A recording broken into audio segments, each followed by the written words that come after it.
नमस्कार। सात संदेश से मैं अनिल कौशिक। न्यूज़ बुलेटिन 7 बजे में आप सभी दोस्तों का स्वागत है। दोस्तों, कार्यक्रम की शुरुआत हमेशा की तरह मुख्य खबर से करते हैं और आज भी हम बात करने वाले हैं भादरा आसपास की तमाम खबरों की, देश प्रदेश की प्रमुख खबरों की अपडेट, मंडियों के भाव, मौसम के मिजाज तक की जानकारी। दोस्तों, इस बुलेटिन में आपको सदैव देते हैं, आज भी देंगे, लेकिन अब हम बात करने वाले हैं भादरा की जो राजनीतिक स्थिति है वर्तमान में उसके ऊपर। लेकिन सबसे पहले मैं एक बात आपको बताना चाहूँगा। 4 दिन बाद हम फेसबुक पर लाइव आए हैं और 2 दिन हम लगातार हमारे यूट्यूब चैनल से लाइव आए थे। लेकिन आज सबसे बड़ी बात तो ये है कि हम यूट्यूब और फेसबुक चैनल दोनों से ही एक साथ लाइव आपको आ रहे हैं और हमारे यूट्यूब के दर्शक भी हमें अब देख पा रहे हैं। तो दोस्तों, मैं सबसे बड़ी बात जो आपको बताना चाह रहा था, क्यों हम 4 दिन तक फेसबुक लाइव से दूर रहे थे। हमारे चैनल को हैक कर लिया गया था और उसकी लोकेशन जो है हैकर की, वो पाकिस्तान के लाहौर की बताई जा रही थी। लेकिन हमारी टीम ने प्रयास किए, पूरे भरपूर प्रयास किए और उस हैकर के चुगल से हमारी आईडी को छुड़ाकर जो है पुनः आपके सामने हम आए हैं और आप देख सकते हैं लाइव भी है हम। तो उस हैकर को एक प्रकार से हमारे तकनीशियनों ने मात दी है और कुल मिला के जो हैकर्स थे वो बताया जा रहा है कि वो लोकेशन जो है वो लाहौर की डाल रखी थी, वो यहीं आसपास के वो बताए जा रहे हैं। तो जो भी हो, लेकिन उनका काम था किसी भी इस प्रकार की आईडी हो उसको हैक करना। लेकिन ये कतई सही नहीं है। हम अपना न्यूज़ धर्म दोस्तों सदैव निभाने का प्रयास भी करते हैं और आज भी हम उसी सिलसिले को पुनः प्रारंभ करने जा रहे हैं और आप सबके आशीर्वाद से, सहयोग से। और दोस्तों, भादरा की सारी तमाम राजनीतिक परिस्थितियां हम आपको रेगुलर बताते भी आ रहे थे, आज भी बताएंगे। और आज भी कुछ बड़े घटनाक्रम हुए हैं। आज कांग्रेस की एक बड़ी बैठक हुई दोस्तों भादरा में और सबसे पहले मैं इसी समाचार से आज की राजनीतिक समीक्षा की भी शुरुआत करूंगा और जो सारे तमाम आपको घटनाक्रम है उनके बारे में भी बताऊंगा। आज जब कांग्रेस की बैठक वीडीएस प्लेस में हुई, क्योंकि कांग्रेस का कार्यालय वहीं पर निर्धारित था, तो दिल्ली से महिला प्रदेश कांग्रेस की सचिव भी आई हुई थी जिनका नाम रितु सराहवत था। तो वो भी आई थी और महेंद्र प्रताप सिंह नेगी जो कि दिल्ली से ये प्रभारी हैं, ये भी आए थे। विशेषकर इनकी ड्यूटी भादरा में चुनाव में लगाई गई है। और ये क्यों आए थे? जिला अध्यक्ष कांग्रेस के दादरी भी यहाँ पहुँचे थे और उन्होंने तमाम उन कांग्रेस कार्यकर्ताओं की भी बैठक ली। अजीत बेनीवाल जो कांग्रेस के प्रत्याशी है वो भी इस बैठक में शामिल थे। तो आखिर क्या डिसीजन हुआ और किस को लेकर ये बैठक बुलाई गई, मैं आपको विस्तार से बताऊं तो कांग्रेसी जब ये टिकट लेट हुई, क्योंकि 31 से ज़्यादा कांग्रेसी थे जो टिकट की दावेदारी जता रहे थे, और जब टिकट लेट हुई तो एक एक करके वो खिसकने लगे। कुछ माकपा के पास चले गए, कुछ भाजपा के पास चले गए, कुछ ने निर्दलीय ताल ठोक दी। एक रामनाथ शर्मा ने बसपा की टिकट लेकर मैदान में उतर गए और बहुत से कांग्रेसी बच भी गए थे। और अब करीब 10 से अधिक कांग्रेसी जो है वो कांग्रेस टिकट के साथ कंधे से कंधा मिलाकर आज आ चुकी है। हमने उनका एक वो प्रेस वार्ता भी की उन्होंने, तो हमने कुछ सवालों के जवाब भी उनसे चाहे और सवालों के जवाब भी दिए। यहाँ दरअसल एक अफवाह उड़ाई जा रही थी, फैलाई जा रही थी कि पीसीसी से आदेश आया है, कांग्रेस पीसीसी से, कि बलवान पूनिया को वोट दीजिए और बलवान पूनिया यहाँ आधिकारिक रूप से कांग्रेस का उम्मीदवार है, जबकि कांग्रेस ने तो यहाँ टिकट दिया अजीत बेनीवाल को। इन भ्रांतियों को दूर किया आज प्रेस कॉन्फ्रेंस करके इन बड़े पदाधिकारियों ने जो दिल्ली तक से भादरा में आज पहुँचे थे। और आज कांग्रेस के भी जो टिकटार्थी थे, मैं उनके नाम बताऊं, अजीत बेनीवाल सहित दयानंद बेरवाल, विक्रम सिंह राठौड़, मोहम्मद सबीर हुसैन, एडवोकेट राजेश नेहरा, रविंदर मोटसरा और अजय ढील, स्कील गौरी, कृष्ण चंद्र भाम्बू, जिनकी हमसे भी बात हुई और हमारे पास उन्होंने फ़ोन करके कांग्रेस का ही समर्थन जताने का उन्होंने कहा था। हालांकि वो आज मीटिंग में हमें दिखाई नहीं दिए, लेकिन वो संभवतः अपना पक्ष रख रहे होंगे कि मैं कांग्रेस के साथ हूँ। उनके एक परिवार में कुछ इसी प्रकार का कार्य हुआ तो उसके चलते एक मोकाण में वो गए थे और कारण के चलते वो नहीं आ पा रहे। और उन्होंने ये भी कहा कि मैं कांग्रेस में जाऊंगा। तो मैंने कहा आप हमें क्यों बता रहे हो, आप जाकर जो टिकटार्थी है और जो प्रत्याशी है यहाँ उनसे कहिए कि नहीं मेरी उनसे बात हो गई, लेकिन आपका 7 बजे का बुलेटिन आता है, मेरी तरफ से आप जो है मेरी स्वीकृति है कांग्रेस के, मैं साथ रहूँगा। तो लगभग दोस्तों ये 9-10 नाम होते हैं जो कांग्रेस के टिकटार्थी थे। तो क्या कांग्रेस की टिकट को संजीवनी मिलेगी यहाँ? और एक बड़ी बात मैं आपको बताऊं, आज कार्यकर्ताओं ने हमें बताया कि क्याम खानी बास में एक बहुत बड़ा कार्यक्रम होने जा रहा है कांग्रेस का, और उसमें कांग्रेस को सही मायने में जीवनदान मिलेगा। उसके बाद में ताबड़तोड़ जनसंपर्क अभियान अजीत बेनीवाल प्रारंभ कर चुके हैं।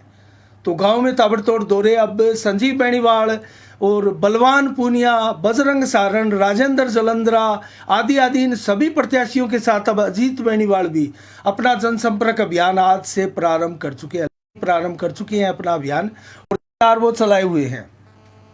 ऐसे में सबसे बड़ा सवाल ये है कि जो कांग्रेस छोड़कर माकपा में, भाजपा में या बसपा में कहीं भी चले गए, उनको वापस कैसे लाया जाएगा? और ये सवाल हमने पूछा भी उनसे, और इन सवालों का हालांकि घुमाकर जवाब मिला, लेकिन कुल मिला के बड़े उत्साहित दिखाई दे रहे थे तमाम कांग्रेसी, और यही कह रहे थे बार बार कि हम अब न कि हम पुनः एक बार पूरा भरपूर प्रयास करके मुख्य दौड़ में आएंगे, हम जीतेंगे। हालांकि उनकी बात बड़ी हमें हास्यास्पद सी लगी, क्योंकि अभी कांग्रेस पिछड़ी हुई है और सबको पता है कि कांग्रेस यहाँ बहुत पिछड़ी हुई है। लेकिन इस पिछड़ेपन में कांग्रेस अगर प्रयास करती है तो कांग्रेस कितना प्रयास करेगी और कितनी आगे तक कांग्रेस जाएगी, अगर अपना परंपरागत वोट कांग्रेस लेने में कामयाब होती है तो कांग्रेस की अच्छी खासी स्थिति भादरा विधानसभा में बन सकती है दोस्तों। और हमने देखा है कि कांग्रेस के वोट बैंक में यहाँ किसी प्रकार की कोई कमी नहीं है। बहुत बड़ा वोट बैंक कांग्रेस का है, और उस वोट बैंक में अगर कांग्रेस ने अपना आधा भी वोट बैंक ले लिया तो वो मुख्य टक्कर में आ जाएगी। आधा भी वोट अगर अपना परंपरागत वोट ले लिया तो वो मुख्य टक्कर में आ जाएगी दोस्तों।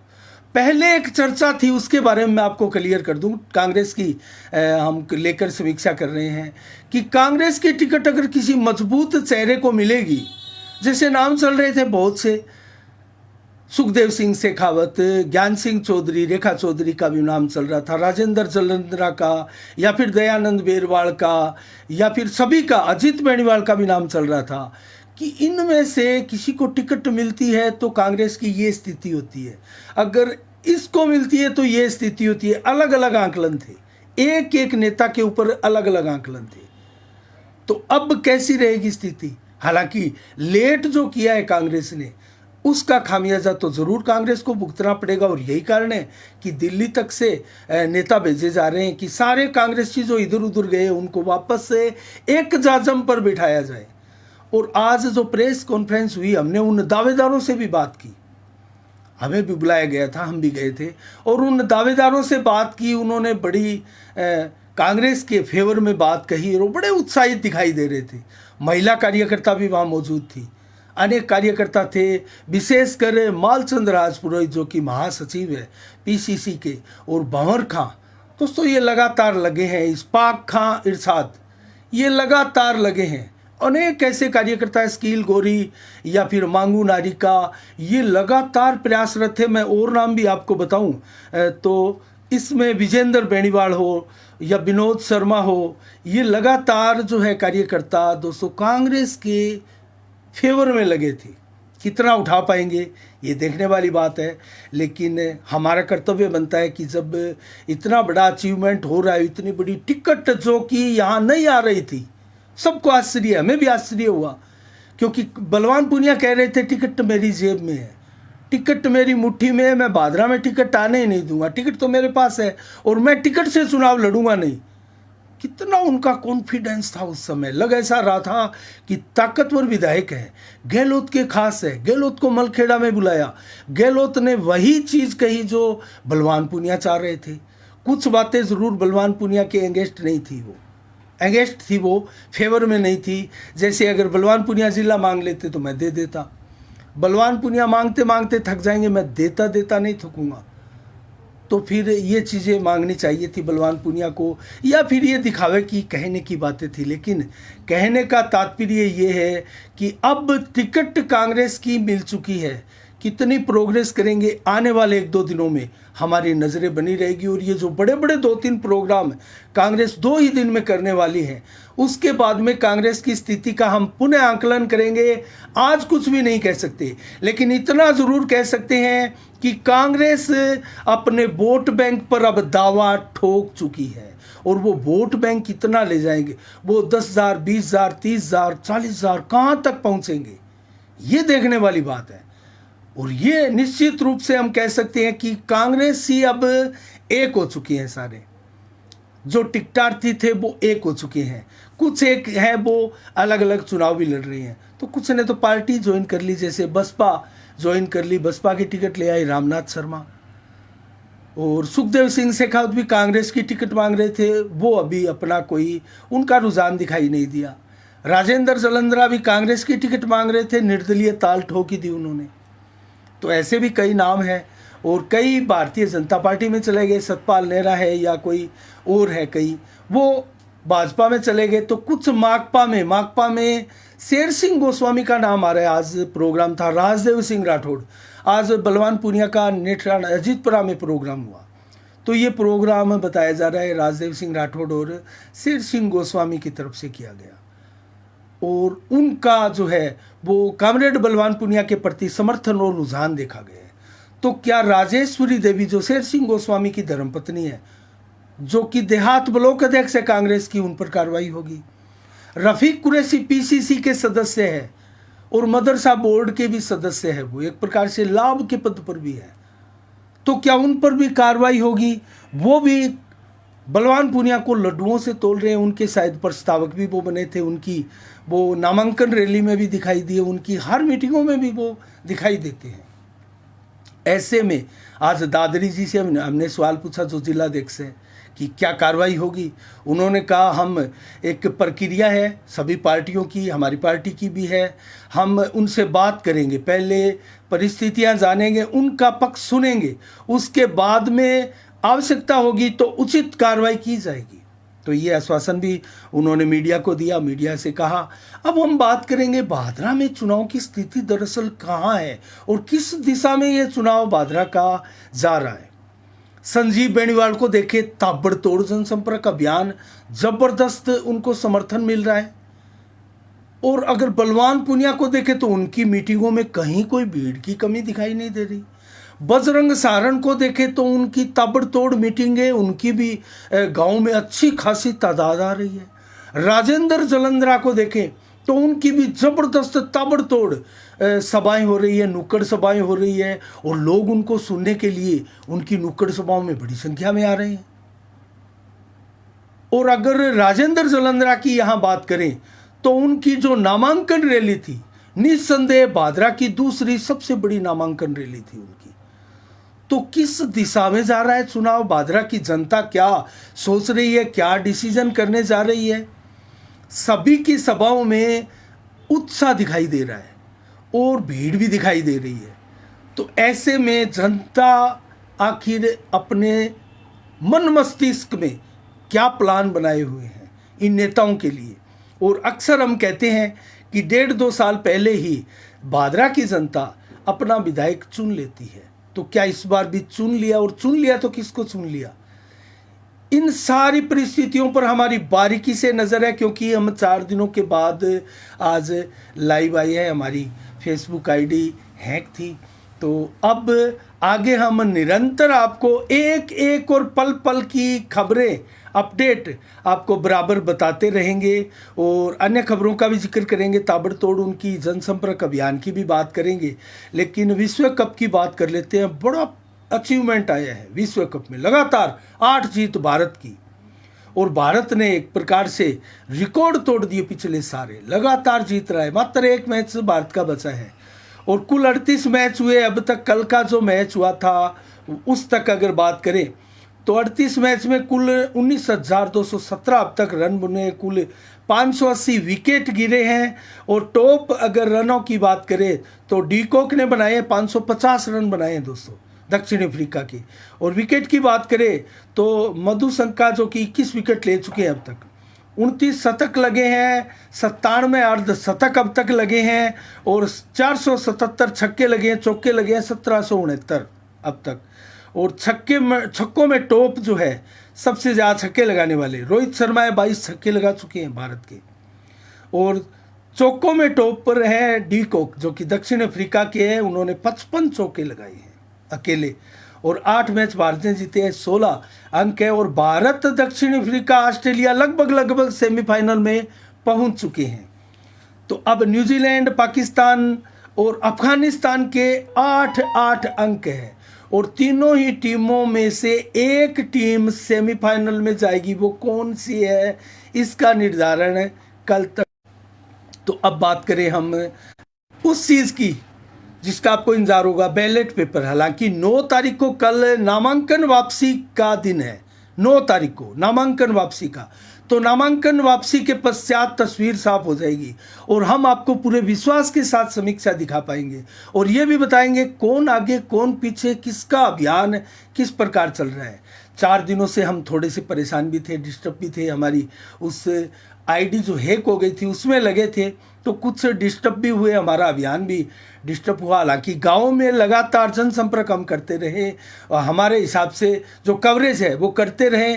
और कवरेज के दौरान नेताओं की भी कई कवरेज हमने की और गाँव के लोगों का रुझान भी हमने देखा। और हम यूट्यूब चैनल पर लाइव आकर भी वो खबरें आपको दिखाई थी लगातार 2 दिन। आज फिर यूट्यूब चैनल पर भी हम लाइव हैं और फेसबुक चैनल पर भी हम लाइव हैं। और दोस्तों सभी से आपसे निवेदन है कि ज़्यादा से ज़्यादा हमारे 7 बजे के बुलेटिन को आप शेयर करेंगे, लाइक करेंगे तो हमें हौसला भी मिलेगा और हैंकर्स को जवाब मिलेगा। तो इसके अलावा आप बात करें संजीव बेनीवाल भाजपा से, वो एक प्रकार से हम मान सकते हैं कि पक्के हैं। अजीत बेनीवाल कांग्रेस से, बलवान पूनिया माकपा से, रामनाथ शर्मा बसपा से, महेंद्र रूपनाथ आम आदमी पार्टी से, कार्तिकेय डूडी जेजेपी से। और इसके अलावा बात करें मुकेश चोपड़ा की तो एसीपी से वो चुनाव लड़ रहे हैं, हालांकि समर्थक पार्टी है उनकी आरएलपी भी। और शीला शेखावत निर्दलीय है, बजरंग सहारा निर्दलीय, राजेंद्र जलंधरा निर्दलीय, अन्य भी कई निर्दलीय। अब नाम किसका उठता है, हालांकि राजेंद्र जलंधरा और बजरंग सहारा दोनों ही चुनावी ताल ठोक चुके हैं, तो ये तो पर्चा उठाने वाले दिखाई नहीं देते। तो क्या शीला शेखावत पर्चा उठा लेगी या फिर चुनाव लड़ेगी, ये देखने वाली बात है, हमारी नज़रें भी बनी रहेगी। अगर क्योंकि शीला शेखावत पर्चा नहीं उठाती है तो यहाँ फिर कुछ समीकरण, किसके वोट कटेंगे, किसके बढ़ेंगे, या शीला शेखावत की संभावनाएं क्या है, फिर हम विश्वास से कल आपको बता पाएंगे। तो कल तक का इंतजार करें। और नामांकन की बात करें तो हनुमानगढ़ में, हमारे हनुमानगढ़ ज़िले में सर्वाधिक 17 नामांकन हनुमानगढ़ ज़िले और संगरिया से आए, 16 भादरा से आए, 13 लोगों ने 16 नामांकन किए। नौर से 9 आए, 1 रद्द हुआ। और पीलीभंगा से 7 आए, 1 रद्द हुआ। भादरा में कोई रद्द नहीं हुआ, सभी स्वीकृत किए गए। जबकि संगरिया में 4 रद्द हुए और हनुमानगढ़ में सर्वाधिक 5 रद्द हुए। अगर सादुलपुर की बात करें तो 10 नामांकन आए, तारानगर की बात करें तो 11 नामांकन आए, सुजानगढ़ में सबसे कम 6, सरदार शहर में मात्र 5 ही नामांकन आए हैं और चूरू में लगभग 11 नामांकन और रतनगढ़ में 12 नामांकन आए हैं। तो कल तस्वीर साफ होगी 9 नवंबर को और 25 नवंबर को ये मतदान है, 3 दिसंबर को मतगणना है। तो इसके अलावा हम आगे भी लगातार आपको इसी प्रकार से अपडेट भी बताते रहेंगे। आज के लिए इतना ही, कल विस्तार से आपके सामने पूरी फुल कवरेज लेकर आएंगे, धुआंधार हम समीक्षा भी लेकर आएंगे, सारे नेताओं की बारीकियां भी आपको बताने वाले हैं और कुछ रिकॉर्ड्स भी आपको बताने वाले हैं। 8 नवंबर को आज के दिन दोस्तों नोटबंदी हुई थी, आपको याद होगा, और उस नोटबंदी में 500 और 1000 के नोट बंद किए थे नरेंद्र मोदी ने आज के दिन 8 नवंबर 2016 को। और आज के दिन 1927 को जन्म हुआ था लाल कृष्ण आडवाणी का, जो कि भारतीय जनता पार्टी के संस्थापक सदस्य भी माने जाते हैं। तो आज के लिए दोस्तों इतना ही। कल ठीक शाम 7 बजे फिर आपसे रूबरू होंगे नई खबरों के साथ, नई समीक्षा के साथ। तब तक के लिए आप अपना बहुत बहुत ख्याल रखिएगा और मुझे दीजिएगा इजाज़त। साफ संदेश से मैं अनिल कौशिक। नमस्कार। जय भारत, जय जय राजस्थान।